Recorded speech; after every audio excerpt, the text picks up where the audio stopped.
Sama ang inyong mo'y delisyosang ka-love team, Mara's Tony! Mara Tony! Ikaw, anong trip mo?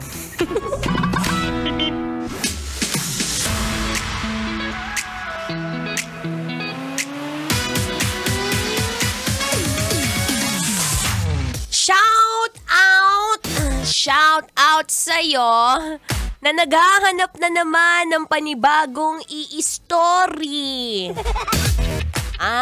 Ba't naman ganon? Palibas at hindi na masyadong maganda o gwapo ang jowa, B? Ano?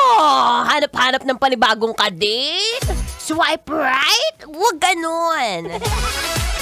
Nagbabalik po ang inyong kadaldalan na daldalerang atleta DJ Mara Tony. Ang trip ko today, trip kong mga musta ng relasyon, kung saan maitatanong mo ba sa sarili mo kung red flag ba kapag ayaw magpa-flex. Ayan, taas kamay sa mahilig mag-flex ng jowa. Palibasat ang sexy, no? Ang laki ng kokomelon, gusto mo lagi piniplex. Pero pag mataba ang misis, medyo hindi na maganda, medyo lantutay. Medyo lantutay. Wala, for the hide. Alam mo na, ma-share ko lang, kanina nung bumabiyahe ako, nakasakay ako sa angkas. May nakita ko dong motor. Doon sa may nakapark, nakalagay doon, Queenses will only sit here. Taray, bawal magpaupo ng iba, B. Paano kung rider siya, tapos may nakalagay doon, sticker. Sticker nung asawa niya, yung pangalan ng asawa niya. Antaray, bawal magpaupo. Paano tayo kikita niyan?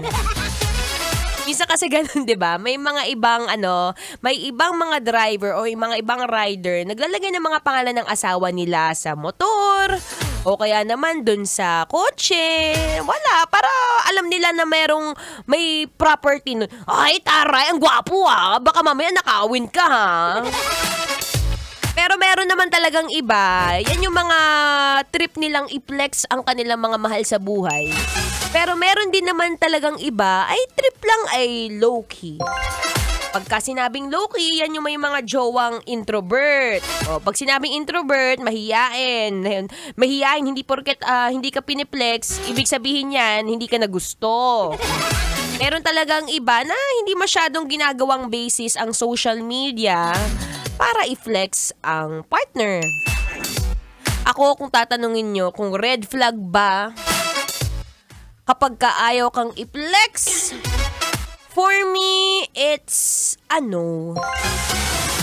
hindi po basihan ng social media kapag gusto mong i-flex ang iyong partner. Depende na lang kung ang trabaho mo ay kagaya ni Mara Tony, na walang ginawa, kundi na lang pati pagkutkot ko ng puwet, pati pagkamot ko ng ilong, makikita nyo kasi nga content creator, DJ. Kung hindi naman po yun ang trabaho nyo, okay lang. Okay lang minsan pa low-key lang tayo sa social media.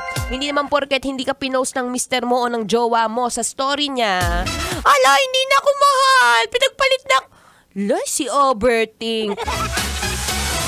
So, kanya-kanyang trip kung paano mo ipapa-realize dyan sa partner mo kung healthy nga ba ang iyong relationship. Merong iba, akala mo healthy. Yun pala, kaya piniplex kasi nakitaan kagabi. Iba ang kasama, B. O, pambawi, babi.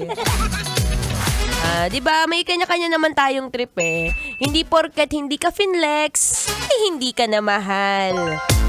So, baka mamaya, wag ka nang bumawi. Hindi mo na mababago yung araw na ng loko ka, be. Ay nako, mamaya pag-usapan ulit natin yan. Pag-usapan natin kung bakit nga mas maganda nga ba na low-key ang relationship. Mamaya-maya lamang magbabalik ang inyong kadaldalan. Daldalerang atleta DJ Mara Tony. For now, makinig muna ng Feel Good Music ngayong Feel Good Thursday. Mga saglit Metro's number